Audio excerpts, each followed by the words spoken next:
大家好，欢迎来到快乐手工。我呢，从来不买手机包，都是自己做，旧了呢就做新的。今天做了一个新的手机包。今天分享的这款手机包呢，夹层很多。我呢是根据购物网站上的爆款手机包的样式做的哈。接下来呢，我就把它的做法分享给您。首先呢，我们剪一根10厘米长的拉链，然后在拉链的一端呢夹上2块布片，布片和拉链呢正面相对，我们这样车一条线。拉链车好以后呢，我把布片翻到了正面，又车了一条窄边。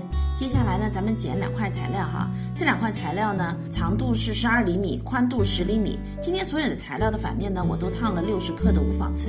接下来呢，把拉链夹在2片材料的中间，这边对齐，我们在这儿呢车一条线。拉链车好后呢，翻到正面也要车条窄边。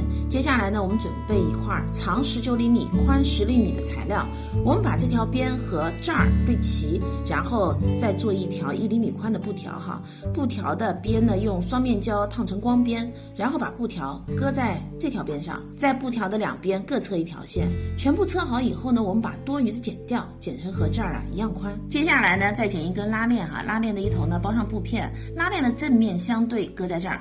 拉链的长度和这条边是一样的，然后拿出另一块长19厘米、宽10厘米的材料，把它盖上去，这儿车一条线，把它们车在一起。现在呢，拉链就车上了哈。朋友们有没有发现这儿有点歪啊？因为车到这个地方的时候呢，已经太厚了。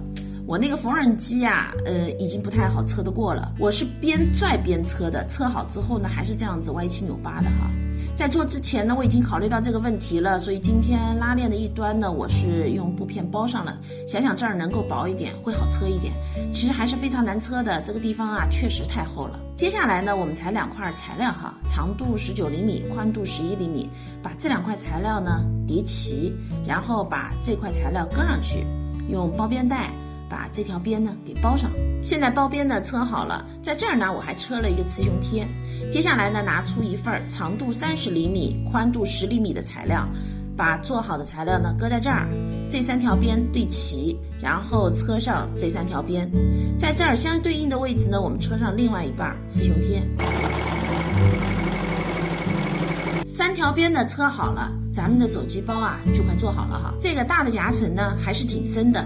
接下来再剪一根拉链，一头呢还是包上布片哈，然后呢拿出2块材料，尺寸呢是长11厘米，宽10厘米，把拉链夹在布片中间，我们呢车一条线，车好以后呢翻到正面车一条窄边。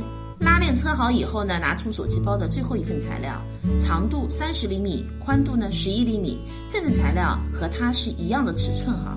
接下来把小的这份搁在这头，那这儿的距离呢是8厘米，然后拉链这边和刚才一样车上一根布条。车好后呢，我们把它俩组合起来，反面呢相对叠齐。这部分是包盖，我们先把这2个角打圆。接下来呢，就用包边带包一圈，在2边呢各装一个布环，用来固定背带。一圈包好以后呢，整个包就做好了。我把包带呢也给装上了。这期视频内容就是这些了。感谢您花宝贵的时间来看我的视频，记得帮忙点赞哦。咱们下期再见。